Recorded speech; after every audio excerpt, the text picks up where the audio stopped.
زلت في دفاتري قصيدة، وفي ظلال أعيني كشمعة جديدة، وفي ظلال أعيني كشمعة جديدة. ما زلت مثل وردة الربيع وحيدة. إريتريا يا جارة البحر ويا منارة الجنوب، إريتريا يا درة البحر ويا منارة الجنوب.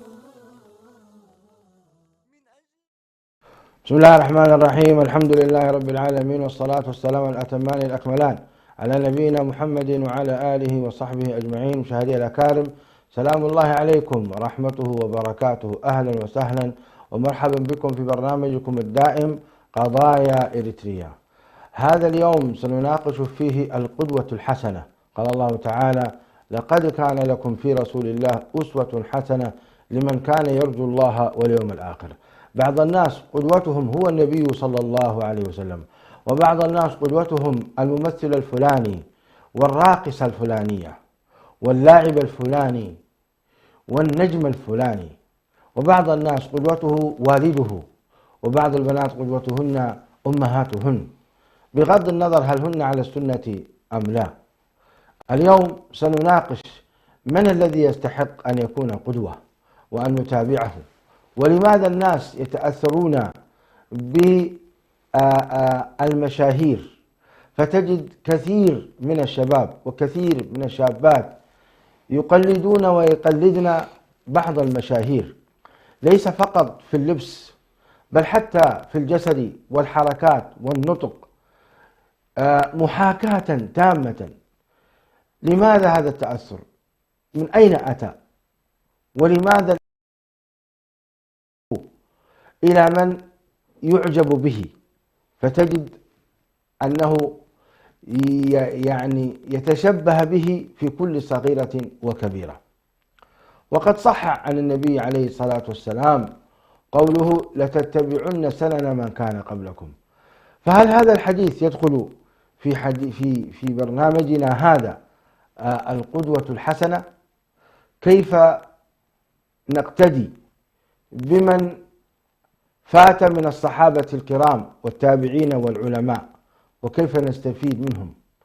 كيف تميل نفوسنا إليهم من حيث الإعجاب ومن حيث أيضا التأثر بهم؟ كل هذه الأسئلة نطرحها على شيخنا الداعية المعروف الدكتور حسن سلمان، ضيف هذه الحلقة، فباسمكم جميعا نرحب به. أهلا وسهلا شيخنا. أهلا وسهلا، مرحبا بك بالمشاهدين. في بداية الأمر نناقش ونعرف ما المقصود بالقدوة. ما المقصود بالقدوة؟ الحمد لله رب العالمين، والصلاة والسلام على رسول الله الأمين وعلى آله وصحبه أجمعين. أما بعد، فقد أنزل الله سبحانه وتعالى كتبه وأرسل رسله حتى يتم طاعة الله سبحانه وتعالى وفق ما أمر، وجعل الله سبحانه وتعالى الكتاب متبوعا، وكذلك جعل الله سبحانه وتعالى الرسول مطاعا. ولم يجعل الله سبحانه وتعالى الذين يحملون رسالاته في هذه الأرض للخلائق من الملائكة، وهذه لحكمة. فإنه سبحانه وتعالى لو جعلهم ملائكة لقلنا هيهات لنا أن نقتدي بأمة جبلت على الطاعة، ونحن جبلنا على هذا وهذا، لأن الله عز وجل يقول عن الملائكة: لا يعصون الله ما أمرهم ويفعلون ما يؤمرون. بينما أرسل الله سبحانه وتعالى إلينا رسلا، وأثبت لهؤلاء الرسل أنهم بشر، وأنهم يأكلون كما نأكل ويشربون كما نشرب ويحتاجون إلى ما نحتاج إليه من الأطوار البشرية. ولكن مع ذلك الله سبحانه وتعالى خصهم بأمرين: خصهم بالعصمة من حيث البلاغ، فهم يعني لا يخطئون فيما نزل إليهم بل يبلغونه كما أمر الله سبحانه وتعالى، ومستعصمون كذلك من حيث العمل، فهم معصومون من حيث البلاغ، مستعصمون من حيث العمل. وهذه طبعا يعني لها دلالاتها ولها كذلك فوائدها التربوية. ماذا نستفيد عندما نقول مستعصم ولا نقول معصوم في جانب السلوك؟ فالأنبياء من حيث السلوك مستعصمون، بمعنى أنه عقلا يمكن أن يخطئ الشخص حتى ولو كان رسولا، لكن عندما يكون مستعصما فإن ذلك فيه إرادة الفعل، أنه يقصد طاعة الله ويقصد مفارقة المعاصي، عنده القدرة على أن يفعل شيء آخر، لكنه هو يعني يستعصم بالله سبحانه وتعالى. ولذلك يوسف عليه السلام لما فر من المرأة قالت فاستعصم، هي دعته وراودته وكل شيء ولكن فاستعصم. فلاحظ كيف أن الله جمع لهم بين العصمة والاستعصام، العصمة في البلاغ والاستعصام في العمل. عموما موضوع القدوة هنا سنلاحظ بأن القرآن الكريم أورد مفردتين لهما دلالات متقاربة، أورد مفردة القدوة وأورد مفردة الأسوة. وردت مفردة الأسوة 3 مرات، وردت مفردة القدوة مرة واحدة، وكلا المفردتين تشتركان في أمر عام وهو الاتباع. عندما نقول فلان قدوتي أو فلان أسوتي بمعنى أن أتبعه وأسير من ورائه وأسير خلفه، وفي نفس الوقت فيه حالة الإعجاب، وفيه ربما المحبة، وفيه كذلك النظر إلى الرؤية أو الصورة الكمالية فيه، فلا يعجب الإنسان ولا يقتدي بمن يراه أصلا ليس بشيء. دائما قضية القدوات فيها محبة، فيها صورة كمالية، فيها سبق أيضا غالبا بأنك أنت تراه هو أسبق منك، بغض النظر نوع هذا السبق، هل هو سبق علمي، هل هو سبق عملي، هل على كل ما يقتدي الإنسان ولا يأتسي إلا بمن يراه أسبق وأقدم في هذا الموضوع. وبالتالي هنا سنلاحظ بأن المفردتين تحملان معنى واحد من حيث الاتباع.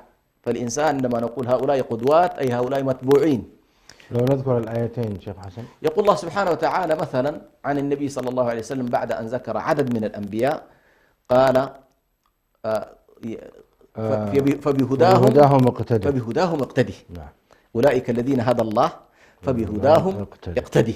فوردت عملية الاقتداء أمرا للنبي صلى الله عليه وسلم بالاقتداء بمن سبق من الرسل، اللي هم 18 رسول تقريبا أو صحيح. هذا موضوع القدوة، وسأتي إن شاء الله التفريق، لأن القرآن كمفردات عندما يستخدم قدوة ويستخدم أسوة فاعلم أن بين الأمرين فرق عجيب. لا نقول بالترادف هنا بالذات، يعني مفرد أهل اللغة تجد أن القدوة والأسوة يجعلونها شيئا واحد، لكن القرآن لا، القرآن القدوة عنده شيء والأسوة عنده شيء آخر. بالنسبة للأسوة وردت في 3 مواضع، 2 منهما في سورة الممتحنة عن إبراهيم، قد كانت لكم أسوة حسنة في إبراهيم. نعم. لقد كان لكم فيهم أسوة بعد أن ذكر إبراهيم ومن معه من المؤمنين. ثم ذكر الأسوة أيضا عن النبي صلى الله عليه وسلم، لقد كان لكم في رسول الله أسوة حسنة. طيب ما الفرق بين الأسوة والقدوة؟ نحن ذكرنا كلاهما فيه معنى الاتباع، لكن ليش والله النبي صلى الله عليه وسلم وإبراهيم خصاهم بأنهم أسوة؟ يا سلام. وبالنسبة للسابقين النبي صلى الله عليه وسلم له قدوة. هنا طبعا مسألة أصولية مهمة جدا، وهو النبي صلى الله عليه وسلم فيما يتعلق بالأنبياء السابقين يقتدي بهديهم العام المعنى الكلي، لكن في التفاصيل له شريعته، له عليه الصلاة والسلام شريعته. وبالتالي يمكن أن نقول القدوة لما تأتي معنى القدوة هو في الإطار العام والمعنى العام ولا يلزم التشخيص، لا يلزم التشخيص. لما نأتي إلى الأسوة فيها معنى عام وفيها معنى معنى خاص، فيها معنى عام وفيها معنى، بمعنى أنت تأتسي بالنبي صلى الله عليه وسلم في الإطار العام وفي الهدي العام وفي الخصوصيات. جميل. فتأتسي به في أقواله وتأتسي به في أحواله وتأتسي به في أقواله. لكن بالنسبة للرسل السابقين نقول تقتدي بهديهم. لماذا؟ لأن شريعتهم قد لا تكون بالنسبة لك ملزمة في التفاصيل. فهنا سبحان الله يعني هذا المعنى مهم جدا في التفريق بين الأمرين. أيضا معنى الأسوة، معنى القدوة ذكرت أن فيها التقدم فيها السبق فيها، لكن معنى الأسوة فيها أيضا معنى الأسى ومعنى الحزن ومعنى المواساة ومعنى المؤاساة، كأنما ما يمر عليك من أحزان ومن نكد ومن كذا طبيبك ومن يعالجك ومن تستأنس به في تخفيف ما تعاني، إنه رسول الله صلى الله عليه وسلم، إنه صلى الله عليه وسلم هو الذي تسعى في الائتساء به. فهذا عموما هو المعنى إن شاء الله. لكن سبحان الله إذا كنا نأتسي برسول الله في كل تفاصيله، لماذا يعني جاءت مفردة التأسي أيضا بإبراهيم؟ سبحان الله، لما جاءت مفردة التأسي بإبراهيم جاءت في قضية الولاء والبراء، لم تأتي في كل شيء. صحيح. قد كان لكم في قضية الولاء إذ قالوا لقومهم إنا براء منكم ومما تعبدون من دون الله. ففي هذه الجزئية على مستوى التشخيص نحن نأتسي بإبراهيم، وفيما عدا ذلك نقتدي به وبمن سبق من الأنبياء والمرسلين. جميل. طيب الشيخ حسن، نحن نجد يعني كثير من الناس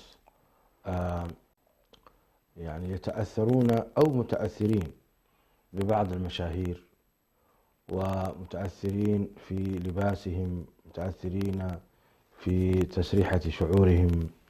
تجد كثير من الأخوات متأثرات بمثلا مغنية أو فنانة أو ممثلة أو مشهورة. لو سألنا ما سبب هذا التأثير، يعني كان في معرض كلامكم جميل جدا، ذكرتم بعض الأسباب، لكن لو نتعمق في هذا، لماذا الشخص يعني يقتدي بهؤلاء الناس ويتأثر بهم، في حين أن ديننا يدعوننا أن نتأثر برسول الله صلى الله عليه وسلم؟ الميكروفون لديكم. أحسن. طبعا سبحان الله، الإنسان كل إنسان على وجه هذه الأرض يحب دائما أن يكون له مثال، يعني ويسعى نحو الكمال دائما، يسعى نحو الكمال ونحو السعي إلى ما هو أفضل. فيعتقد بأنه الشخص غالبا لا يقلد ولا يقتدي ولا يأتسي لمن لا يراه أهلا لذلك، وهو مفطور على ذلك سبحان الله. ولذلك تجد سبحان الله نعتقد أحيانا بأن آباءنا أفضل منا فنقتدي بهم، وأن أجدادنا أفضل منا فنقتدي بهم. وهنا نشأت الآبائية اللي في النهاية طبعا القرآن الكريم وظفها بشكل صحيح، بأنه والله موضوع الآبائية يجب أن يكون فيه ضبط، فأنت تقتدي بهم وتأتسي بهم فيما هو جيد. لكن من ناشئة أصلا بأن الإنسان معجب بأبيه، معجب بتاريخه، معجب بأهله وكذا. فهذه فطرة في الإنسان. وجدنا آباءنا على أمة وإنا على آثارهم مقتدون. لاحظ هنا، والآية الثانية مهتدون. نعم. فالاهتداء والاقتداء كلاهما على كل، لأنه هو يشعر هذا الإنسان ورد الله عليهم أولو كانوا لا يعقلون شيئا ولا يهتدون. فنبهك إلى أنه والله ضبط هذا المسار، مسار الاقتداء والاهتداء، إنه لابد أن يكون هنالك معيار. الشريعة ضبطت هذا المعيار في أنه والله المعيار رسالة الله في كل الناس، حتى مع والديك، وإن جاهداك على أن تشرك بما ليس فلا تطعهم. إذا ضبط لك المسار، رغم أنهم أحب الناس إليك وأقربهم، وهم أنت جزءا منهم، أنت بعضهم، ومع ذلك وبالتالي تنشأ عملية التقليد وعملية الاقتداء نتيجة حب. أولا الحب، يعني لا تجد شخص، وهذه الخطورة، وهذه خطيرة يعني لما نحذر القضايا. أيوة، لما نجد شباب يحبون بعض اللاعبين الكفرة، نعم، فيقتدون فيتشبهون بهم، خطيرة. نعم. تجد أيضا بعض الشباب قد يحب ممثلا كافرا أيضا، نعم، وجميع ممثلاته في الخنا والفجور وكذا ويتأثرون به، خطيرة. نعم. الجزء الأول هو موضوع المحبة، الشخص لا يقلد إلا وقد أحب، هذه واحد. لذلك سبحان الله تجد حتى الإنسان الذي مثلا يقع في حالة حب تجده إن المحب لمن يحبه مطيع. فينتج عن المحبة الطاعة، وهذه إشكاليتها، أنك أنت تقلد وتسعى إلى تنفيذ ما يقوم به هذا الممثل، لأن ذلك فرع عن إيه؟ فرع عن المحبة. فأنت أحببته فأطعته، وبتلقائيا الإعجاب. النقطة الثانية، بعض الناس أيضا يتصور بأنه والله من خلال هذا الاتباع وهذا التقليد سيحظى ما حظى به أيضا نفس هذا الشخص. وهنا طبعا كثير من الناس يجهل بأن الصورة التي تنقل إلينا ليست كلها حقيقة، تدخل فيها الدبلجة ويدخل فيها أحيانا ليس، يعني لا يوجد شخص يعكس لك وجهه الآخر أبدا. أي نعم، بل إذا تعمقت تجد أن هذا الذي يقتدى به يعني ياكل المخدرات مثلا، ليس قدوة عمليا، ويشرب الخمور، وفاشل في حياته الزوجية، وفاشل في حياته الأسرية. نعم. هو ناجح فقط في باب التمثيل مثلا، هو ناجح فقط في باب الكورة مثلا، يعني يلعب الكورة لعبا جيدا، لكن في حياته العامة فاشل. وربما يكون أيضا حتى في تعليمه ودراسته فاشل لا قيمة له، ومع ذلك هي جزئية واحدة كما تفضلت. نعم. هنا طبعا يجعلنا ذلك ندخل بصورة مباشرة في ما يسمى الآن بالذات في الإعلام بصناعة المشاهير. كثير من شبابنا هم ضحايا لصناعة المشاهير. الله المستعان. فسبحان الله لن تجد الآن مثلا من يصنع لك قدوات إيجابية، مثلا يعلقونك بالأنبياء، بالرسل، بالصحابة، الأمة أيضا بالتابعين. أعتقد يا شيخ حسن لم تصنع رسول الله صلى الله عليه وسلم كما هذه يعني إحياء هذه الرمزية. نعم. ويسمى أيضا في الإعلام الترميز. نعم. من هو الرمز الذي يجب الأجيال تجعله قدوة، تجعله أسوة. ولذلك سبحان الله شهادة أن محمد رسول الله صلى الله عليه وسلم تقتضي محبته وطاعته. نعم. والسير والسير خلفه. نعم. وتصديقه فيما أخبر، وطاعته فيما أمر، واجتناب ما نهى عنه وزجر. فهذه المسألة من مقتضيات محمد رسول الله. لكن الإشكال الموجود الآن الإعلام للأسف الشديد محكوم بقضايا معينة. القضية الأولى محكوم بالحالة المادية. الإعلام يصنع الآن أو يدور في فلك إيه؟ فلك الماديات. الماديات الآن لو نظرنا إليها حاولوا أن يصوروها لنا في أشياء معينة، في الممثلين، في الممثلات، في المغنين، في المغنيات، في رجال الرياضة مثلا. هذول يقول لك هذول المشاهير. طيب فيما يندرج هذا لن تجده والله يندرج في قضايا جوهرية في الأمة. احنا لا نريد أن نقلل من شأن الرياضة أو الفن وغيره، ليس. لكن هل والله هذه هي الأمة التي حملت رسالة الله في الأرض لتكون والله للعالمين رحمة؟ لا طبعا. هل والله لا هؤلاء طبعا. قدوتها؟ لا طبعا. هل هؤلاء يعبرون فعلا عن هويتها؟ يعني نحن الآن لو ننظر إلى تأثير مثلا فيلم عمر المختار، أحسن. شوف مدى تأثيره. نعم. وفيلم صلاح الدين، وعلى ما فيها من الملاحظات على ما فيها. لكن في الإطار العام حقيقة تحيي في الإنسان يعني أمور كثيرة. صحيح. فيلم عمر بن الخطاب يعني على ما فيه من ملاحظات ولا نوافقهم على يعني، ولكن أليس كان أولى بنا أننا نحن فعلا يعني نبحث في مسألة عرض النبي عليه الصلاة والسلام وسيرته العطرة ومواقفه الجميلة من خلال الأفلام، من خلال الدراما، من خلال بحيث أن العلماء يجتمعون ويبحثون هذه القضية بحثا علميا ويوجدون لها مخارج الشرعية التي ترضي الله عز وجل. لماذا نبقى متخوفين من بعض الأمور، وفي النهاية قد يكون هناك مندوحة ويكون هناك يعني مجال، خاصة أن الله سبحانه وتعالى كان يرسل جبريل عليه السلام في صورة بعض الصحابة، فجاء ذات مرة في صورة حديث جبريل الطويل. حديث جبريل وأشبه بالدراما أصلا. أيوة أشبه بالدراما. أسند ركبتيه إلى ركبتيه وكذا. وليش والله في آخر عهده عليه الصلاة والسلام يأتي ليخبرها عن الإسلام عن الإيمان، كان خلاص هي بالغة، أتاكم جبريل يعلمكم أمر دين. لكن الصورة التي علم بها كما تفضلت هي صورة ليست على صورتها الحقيقية. لا يرى عليه أثر السفر ولا يعرف من أحد. فأسند ركبتيه إلى ركبتيه ووضع يديه على فخذيه ثم قال. عن هذه الصورة الآن عجبنا له يسأله ويصدق. شوف كيف يعني. إذا كان جبريل يأتي بهذه الصورة، انظر إلى هذا المقطع وهذه المشاهدة من الصحابة، شوف كيف أثرت فيهم. تعليم تربوي عالي جدا يعالج قضايا الإيمان والإسلام والإحسان، قضايا كبيرة جدا. الإسلام دينكم يعلمكم دينكم. لا شوف دين كامل بمقطع درامي جميل، دقائق فقط. نعم صحيح. لماذا لا نعيد نحن النظر ويبحث العلماء في هذا الباب؟ لأن اليوم الأمة يعني أصبحت حقيقة أسيرة لهذا الإعلام، أسيرة للسوشيال ميديا، أسيرة للمقاطع. المقطع الفيديو الذي أنت ترسله يحدث في الناس ما لا تحدثه عشرات الآلاف من الكتب. نعم ألفت كتب كثيرة في سيرة النبي عليه الصلاة والسلام، ولكن لا تزال حبيسة في المكاتب. من الذي يقرأها ويطالعها؟ تعال جمهور من الفتيات، جمهور من الفتيان، جمهور أين هم؟ لذلك أليس من واجب العلماء أن يعيدوا النظر في هذا الأمر؟ مشاهدي الأكارم، نواصل الحديث في هذا الموضوع بعد الفاصل، ابقوا معنا. الجنوب إريتريا يا درة البحر ويا منارة الجنوب.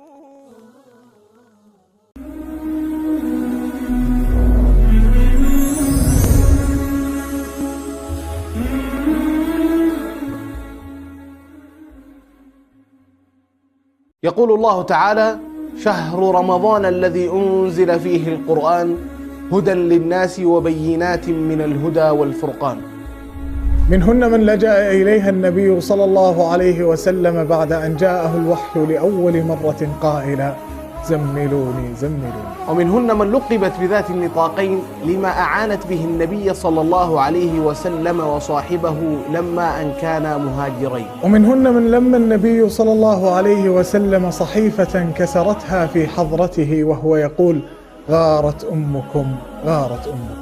ومنهن من لقبت بذات النطاقين لما أعانت به النبي صلى الله عليه وسلم وصاحبه يوم أن كانا مهاجرين. ومنهن من أزالت سل الجزور عن ظهر النبي صلى الله عليه وسلم بعد أن ألقاه المشركين عليه وهو ساجد يصلي لربه. ومنهن من كانت ذات شأن عظيم فهي أخت لأم حبيبة زوجة النبي الكريم. ومنهن من أنشدت شعرا أمام النبي صلى الله عليه وسلم فاستحسنها وقال: هي يا فلانة.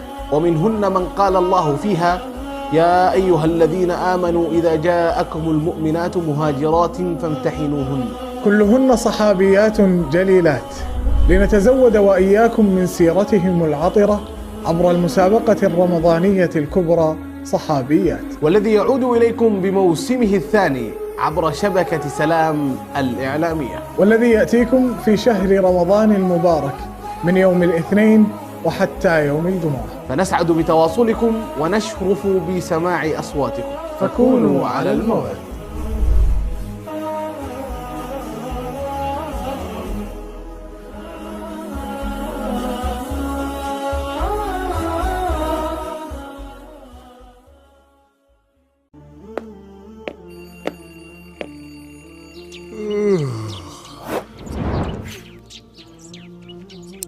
لا تدع الوقت يمر من بين يديك دون أن تحاسب نفسك يوميا: هل صليت في جماعة؟ هل ابتعدت عن اللغو؟ هل تصدقت على فقير أو مسكين؟ هل قرأت وردك اليومي من القرآن؟ إياك أن تكون ممن أدرك رمضان ولم يغفر له. دائما ما نحرص على الاستماع إلى القصص والحكايات. فرسان شجعان، حيوانات ساحرة، وروايات من أماكن مختلفة، مجموعة من القصص والحكايا الخيالية نحكيها لكم بأسلوب شيق وسهل، ونأخذ منها الدروس والعبر في برنامجكم يحكى أن، مع صديقكم عبد السلام ناصر وموفق ناصر على شبكة سلام الإعلامية.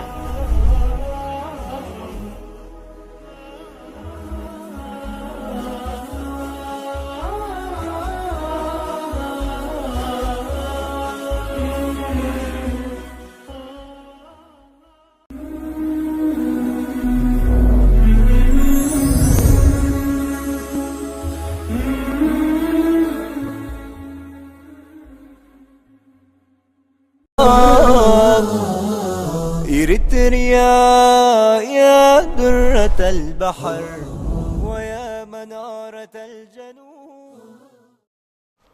السلام عليكم مشاهدي الأكارم. كنا نتحدث قبل الفاصل عن إظهار نبينا الكريم عليه الصلاة والسلام في الإعلام بالشكل الذي يليق به حتى يكون قدوة لكثير من شبابنا، بل قدوة للأمة الإسلامية قاطبة. وكنت أقول لو يعيد العلماء النظر في مسألة تمثيل النبي عليه الصلاة والسلام وتمثيل سيرته العطرة بالضوابط الشرعية، وأن يبحثوا هذا الموضوع، لأن الإعلام اليوم هو الوسيلة التي جعلها الله عز وجل مؤثرة في الشعوب. ننتقل الآن مشاهدي الأكارم إلى قضيتنا، وهي قضية إريتريا. في تأثر الشعب الإريتري بكثير من يعني ممن يعجبون بهم، خلينا نقول، لأن الكثير منا أو الشعب الإريتري تفرق في أنحاء العالم، فمن أتى من أمريكا تأثر بأمريكا وعاداتها، ومن أتى من دول العرب ودول الخليج تأثر بهم، من أتى من أوروبا وهكذا. وقد سافرت إلى إريتريا بعد الاستقلال مرتين في سنة 93 و94 بل وحتى و95 أيضا. وصادفت أني رأيت من إخواننا وأخواتنا من تأثروا بالحياة التي كانوا يعيشونها في الغرب، فوجدنا من كان شعره طويلا مثل المرأة ووضع على شعره البكلة كما يسمونه، وكذلك أيضا وجدنا بعضهم قد وضع على أذنه أسورة يعني أو حلق، على أذنه حلق. وهناك من رأيناهم قد لبسوا ملابس الغرب تماما. ووجدنا أيضا ممن جاء من دول الخليج وكان يلبس ملابس دول الخليج من الشماغ والعقال والغترة وتأثر بأثرهم. حول هذا الموضوع كيف نعالج في شعبنا الإريتري هذا التأثر الذي يحصل؟ وسبحان الله يعني هذه أشبه ما تكون بظاهرة، لأن أينما تذهب تجد الشعب الإريتري صحيح معتز بإريتريته لا يتملص ولا يتهرب منها، لكن تجده قد تأثر وتغير في حياته حقيقة. يعني هذه ظاهرة واضحة جدا، أينما تذهب يتأثر الشعب الإريتري إلا من رحم الله. نعرض هذا السؤال: ما سبب هذا التأثر وكيف نعالجه؟ مع شيخنا الشيخ حسن. حياك الله. موضوع التأثر عموما بالشعوب الأخرى، طبعا هنالك قاعدة ذكرها العلامة ابن خلدون في مقدمته عليه رحمة الله، وهو يقول أن المغلوب أي سواء كان مغلوب سياسيا، مغلوب ثقافيا، مغلوب اقتصاديا، المهم يعني واقع عليه نوع من الغلبة، غلبة الثقافة على أخرى. المغلوب يقول أبدا مولع بتقليد الغالب، فمجرد ما ترى شخص يسعى لتقليد الشخص الآخر فهو أمامه مهزوم، أمامه يشعر بالله. هذه من ناحية نفسية، عموما ناحية سيكولوجية لا بد أن ندرك بأنه والله لا يسعى للتقليد ولا يسعى لتقمص شخصية الآخر إلا وهو يشعر بالدونية أمام هذا الطرف الآخر أيا كانت حضارة، كانت شخص، كان غير ذلك، تشعر أنت أمامه بأنك دونه طبيعة الحال. هذه المسألة على كل لها علاقة أيضا بقضية قوة الهوية وضعفها. الهويات القوية لا تتقمص. يعني الآن لاحظ بعض الشعوب مهما ذهبت يبقى مثلا نموذج، أعطيك نموذج الآن، النموذج السوداني، تجد أن السوداني فيه إلى حد كبير محافظة على الحد الأدنى من هويته جدا، لابس الجلابية ولابس الشال ولابس العمامة محل ما مشي، أينما ذهبت تجده معتز بهذه. الشعوب اللي هويتها ما راسخة، ليست قوية، ليست عميقة، تجدها سريعة التقمص. فاللي يمشي الخليج يكون خليجي، اللي يمشي والله أوروبا يبقى أوروبي. فهذه إشكالية لها علاقة بهوية الإنسان. الهوية طبعا بطبيعة الحال أيضا صارت اليوم كما يتكلم عنها علماؤها بأنها تصنع. هوية الشعوب صارت تصنع، إنه والله شعب معين أنا أريد أن أكيفه ثقافيا، أكيفه من حيث العادات، من حيث التقاليد، من حيث الترميز. في نهاية المطاف لما يقال من هذا ينظر إليه من شكله فيعرف أنه هو كذا. هذه لها علاقة أيضا بهم. فالذين مثلا يذيبون شخصيتهم يذيبون بطريق غير مباشر هويتهم، فالهوية تختفي. وبالتالي هذه أيضا لا بد أن ينتبه إليها. النقطة الثالثة أيضا هنالك، خصوصا لو دخلنا في إطار الهوية العامة ونزلنا تحت شوي إلى الهوية الخاصة، يفترض في إطار الهوية الإريترية نفسها في هوية إسلامية. المسلم يعرف أيضا بإيه؟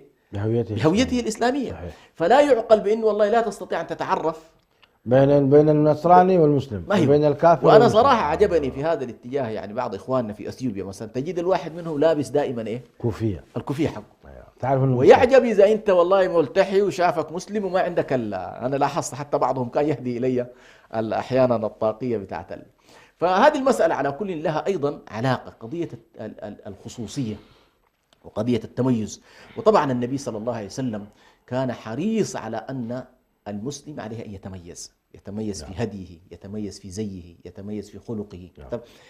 ولذلك قال من تشبه بقوم فهو منهم. خطيرة. طبعا هذه خطيرة جدا. خطيرة يعني إذا جداً. كان خصوصا هذا التشبه نابع من محبة لما هم عليه، قد يصل الإنسان والعياذ بالله إلى الخروج حتى من دين الإسلام. لكن نحن هنا نحذر بأن والله خطورة، كما يقول شيخ الإسلام، خطورة التشبه بالهدي الظاهر أنه يقودك بطريق غير مباشر إلى العقائد والأفكار. مجرد ما تعجب أنت بشكل تبدأ بعد ذلك في البحث عن. ولذلك الآن ظهرت فتنة الإلحاد. نعم. وظهرت فتنة والعياذ بالله الردة. نعم. نتيجة أنها كانت بدأت بهذا، أولا إعجاب، ثم نعم. تقليد، ثم محبة، ثم محبة ثم والعياذ بالله. ولذلك خطيرة جدا. فنحن على كل في هذه الجزئية تحديدا ننبه إلى أن الإنسان كلما عزز هويته الإسلامية وعزز هويته الوطنية وخصوصياته، يعني ما الذي يجعل شعوب كثيرة جدا محل ما مشت تلقاها هي عندها إيه؟ عندها هويتها معروفة بأنها هي ذات الطابع الفلاني. غرب افريقيا لهم هويه، شرق افريقيا لهم هويه، جنوب افريقيا لهم هويه، كل المجتمعات، شرق اسيا تجد ما شاء الله عندهم هوياتهم. وبالتالي للاسف الشديد طبعا الان الغرب بنتيجه الضخ الاعلامي الهائل وسعيهم نحو عولمه المجتمعات كلها واذابه الثقافات وخصوصياتها، مع انهم سبحان الله يتبجحون بقضيه التعدديه. ظاهريا يقول لك والله اهميه التعدديه، وان التعدديه في النهايه رصيد للبشريه، وانها تبرز التعدد الحضاري، لكن عمليا يكتسحون الحضارات الأخرى من خلال ما يمتلكون من أدوات الإعلام، ومن خلال ما يمتلكون كذلك من قدرات مالية ومن ضخ على كل، ليصلوا بنا إلى التغريب، بحيث والله المجتمعات كلها تحمل الهوية الغربية للأسف الشديد. جميل. شيخ حسن، ربما نحن أيضا مخطئين في عدم إظهار القدوات الطيبة في إريتريا وتاريخها. يعني مثلا تاريخ الشيخ إبراهيم المختار، نعم، وما قام به هذا الرجل من أعمال طيبة لا يكاد الشعب الإريتري يسمع عنه، مجرد تاريخ فقط. يعني أين يعني مثلا المقالات التي تحدثنا عن هذا الرجل؟ أين المقاطع الفيديو التي تحدثنا عن هذا الرجل؟ أين حتى أبيات الشعر والرثاء لهذا الرجل؟ أين يعني حقيقة بيان مكانته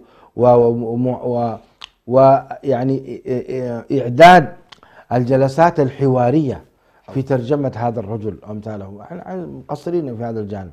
كذلك أيضا حتى القيادات السياسية كعبد القادر كبيري وإبراهيم السلطان وحامد إدريس عواته وغيرهم أيضا يعني قد يكونوا غائبين حقيقة في بيان أن الجيل الذي أتى، جيلنا نحن كان يستمع عن هذا الوضع، لكن الجيل الذي جاء بعدنا لا تجده لا يعرف حقيقة من القيادات التي ممكن أن نقتدى بها. فتعليقكم حول هذا؟ أحسن. هذه طبعا هي لها علاقة بالهوية ولها علاقة بفرع الترميز في الهوية. يعني أنت وأنت تصنع الهوية عشان تشكل من طبيعة المجتمع لا بد لك من رموز. هذه الرموز سبحان الله فيها رموز شخصية وفيها رموز متعلقة بأشياء زي العلم تجده رمز، الشخص تجده رمز، العملة تجدها رمز، في جملة من القضايا تعبر عن ترميز للحالة الوطنية تجاه شعب معين. فنحن كما تفضلت لو نظرنا إلى علمائنا هنالك رموز علمية تحتاج إلى إبراز وتحتاج إلى حديث وتحتاج إلى أن نضخ بشتى الوسائل بما فيها كما تفضلت الأفلام. ليش أنت والله ما يكون في تمثيل عن هذه الشخصيات مثلا؟ ليس هنالك محظور بطبيعة الحال إذا كان في خلاف حول الأنبياء والصحابة، لكن المعاصرين ليس هنالك مشكلة في أن تمثل حتى أدوارهم. هنالك قضاة سبحان الله مشهورين في إريتريا، القضاة كما اشتهر المفتي هنالك في عدد من المدن أيضا تجد القاضي كان له دور كبير جدا. هنالك دعاة ومشيخات تجد سبحان الله أيضا مؤثرة وكانت تلعب دور كبير جدا في فترات المقاومة نحو المحتل. هنالك القادة السياسيين كما تفضلت، هنالك الاستشهاديين والفدائيين الذين يفترض دائما الذاكرة التاريخية للشعوب التي خرجت من حرب تحرير تبرز فيها هذه الواجهات. يعني عندنا ما شاء الله تبارك الله تصور العملية الفدائية مثلا التي اقتحم فيها عدد من الفدائيين الأريتريين في قمة الإمبراطورية الأثيوبية فترة هيلي سلاس إلى سجن أسمرة وإخراج الأسرى. عجيب. من يقوم بها بالله؟ عجيب. العملية الفدائية التي مثلا قام بها عدد من القيادات لإبراز القضية دوليا، اختطاف طائرة مثلا باكستانية ففي صراحة لما تقرأ يعني في بعض الإخوة كتبوا، يعني ومن هنا طبعا نحيي عمنا يعني علي محمد صالح السفير، يعني علي محمد صالح الدبلوماسي السابق، كتب في هذا الموضوع العمليات الفدائية ودورها. صراحة لو أن الشباب الحالي تابع هذه العمليات وما حصل فيها، وكيف كان هؤلاء الأبطال يقومون بقمة الأداء ويخرج سالمين سبحان الله، وبعضهم يقبض ويسجن، ثم تأتي مجموعة أخرى وتقتحم أسوار السجون وتحررهم. فهذه كلها يعني يمكن أن نجعلها فيما نسميه بالذاكرة التاريخية. أنا أريد أن أشكل ذاكرة الشعب الإريتري تشكل من هؤلاء، من رصيد العلماء، من رصيد الدعاة، من رصيد القضاة، من رصيد السياسيين، من رصيد كذلك المناضلين. صحيح، حتى فكل هؤلاء نكون جيل نحن شجاع محتاجين أن فاهم. حتى الشباب يعتز بعد ذلك صحيح. بانتمائه لهذا البلد. صحيح.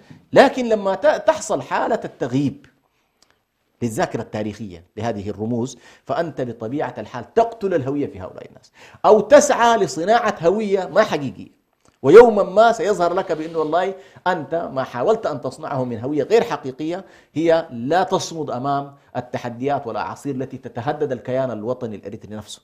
وبالتالي مسألة صناعة طيب شيخ حسن، سنعود مرة أخرى إلى رسول الله صلى الله عليه وسلم، لأنه هو قدوتنا وأسوتنا عليه الصلاة والسلام. لو تحدثنا عن هذا النبي الكريم، كيف أن الله عز وجل كمله في كل صفاته، اللهم صل خلقا وخلقا. نعم. كمله الله عز وجل خلقا نعم. وخلقا، وأعني بخلقا يعني عبارة واضحة، وخلقا أيضا من ناحية جمال الخلقة. نعم. جمال الخلقة. نعم. طبعا الله سبحانه وتعالى كما تفضلت كمل رسوله ورسله بشكل عام كلهم سبحان الله من حيث الكمال الخلقي له أثر عموما في جذب الناس. أن النفس البشرية تنفر مما ليس بجميل. صحيح. فكمل الله سبحانه وتعالى في خلقة الرسل. لا تجد يعني رسول مثلا مشوه، لا تجد رسولا أعور أو رسولا أعمى معه، يعني ليس ذلك طبعا تنقيص من أي هنا، لكن هكذا النفس البشرية تميل إلى الكمال. كلما رأت أمامها كمال في الخلقة له أثر في الإعجاب. جميل. وله الأمر الثاني كملهم كذلك في الأخلاق. فتجد الرسل تجدهم في الشجاعة، في الكرم، في الصبر، في التحمل، في الحرص على الدعوة إلى الله سبحانه وتعالى، في تمثل الخير. لماذا؟ لأنهم بما أنهم قدوات، الكتاب العزيز الذي هو جانب نظري جانبه العمل تجده في الرسول. نعم. لذلك عائشة رضي الله عنها لما سئلت عن خلق رسول الله صلى الله عليه وسلم قالت كان خلقه القرآن. فإذا أردت في أي رسول أي رسالة من الرسالات تجد الجانب النظري فيها في الكتاب المسطور والمقروء، وجانبها العملي المنظور تجده في الشخص الذي يتمثل هذه الرسالة، وبالتالي يجمع بين العصمة والاستعصام، نجمع بين الأمرين. فتستطيع بعد ذلك يقول لك اقتدي بالرسول دون أن تسأل.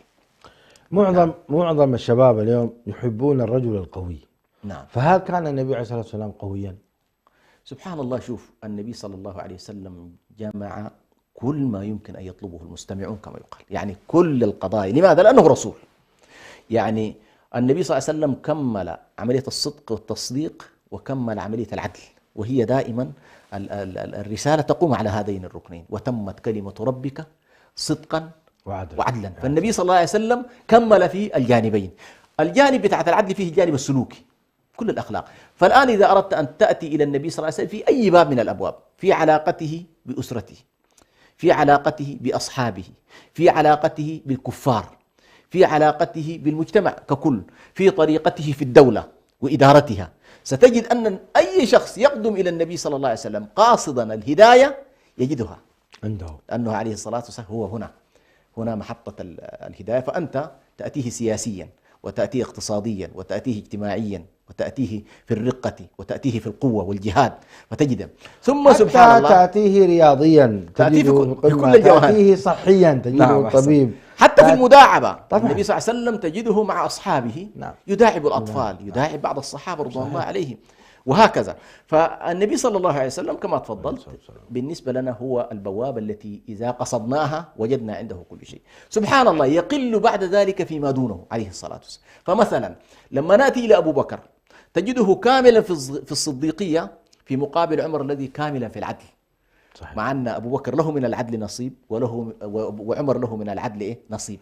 لكن لما كان أبو بكر في الصدق أعلى وعمر في العدل أعلى، عندما يجتمعان النبي صلى الله عليه وسلم جعلهم حجة. يا سلام. قال والله إن اجتمعتما ما خالفتكما. لماذا؟ لأن شخصية النبي صلى الله عليه وسلم الثنائية كمال الصدق وكمال العدل مع عمر وأبو بكر.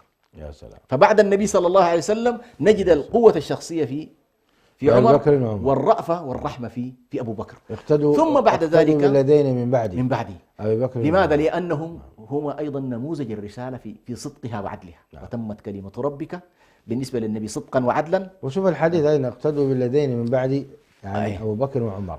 ما أفرد أبا بكر لوحده ولا عمر لوحده. نعم. وإنما جمعهما لأنه تجتمع فيه، لأن باجتماعهما تكتمل الصورة الكاملة. نعم. ثم بعد ذلك سبحان الله انظر إلى، وهذه سبحان الله اليوم بعض الشخصيات المهتمة بالتنمية البشرية وعلم القيادة وقفوا عند الحديث الذي قال فيه النبي صلى الله عليه وسلم: أرأف أمتي بأمتي أبو بكر، وأشدهم في دين الله عمر، وأمين هذه الأمة أبو عبيدة، وأعلمهم بالحلال والحرام كذا.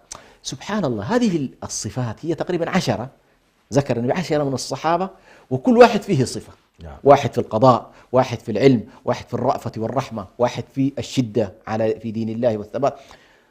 فتعال بعد كده الآن لما نسميه نحن في القدوات البحث عن خصائصك.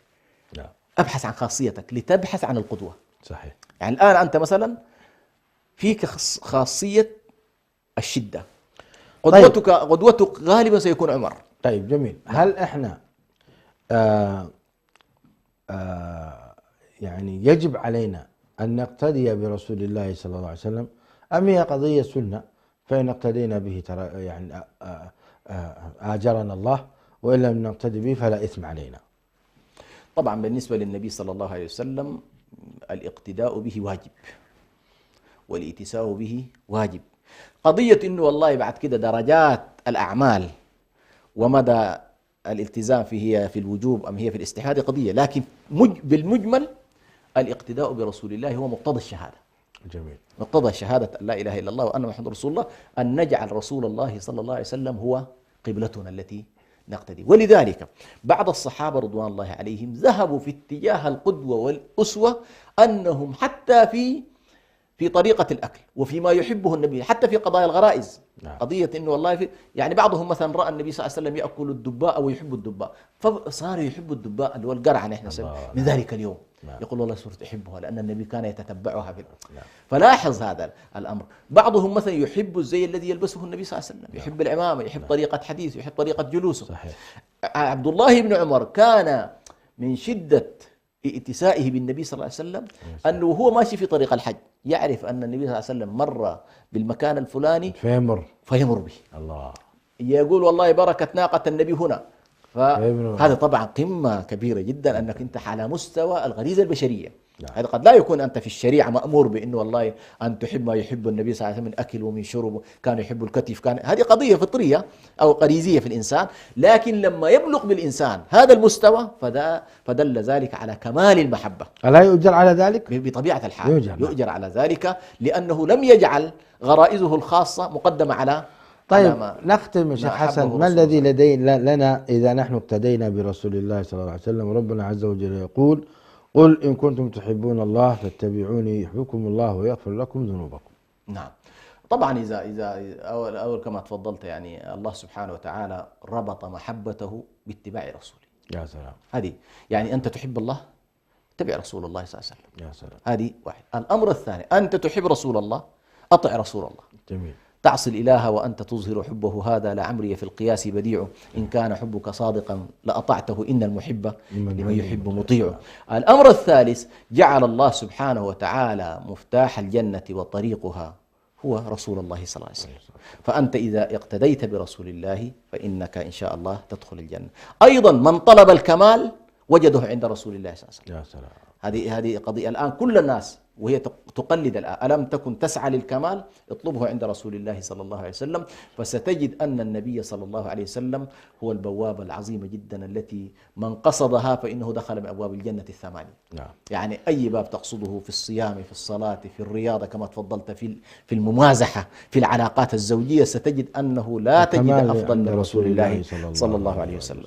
مشاهدينا الأكارم، انتهت حلقة هذا اليوم، أرجو أن تكونوا قد استمتعتم واستفدتم. نسأل الله تبارك وتعالى أن يوفقنا للاقتداء برسول الله صلى الله عليه وآله وسلم، وأن يفقهنا في ديننا، وأن يصلح أبناءنا وبناتنا، وأن يهدي المسلمين أجمع في كل بقاع الأرض، إنه ولي ذلك والقادر عليه. هذا والله تبارك وتعالى أعلم وأحكم. وصلى الله وسلم وبارك على نبينا محمد، والسلام عليكم ورحمة الله وبركاته.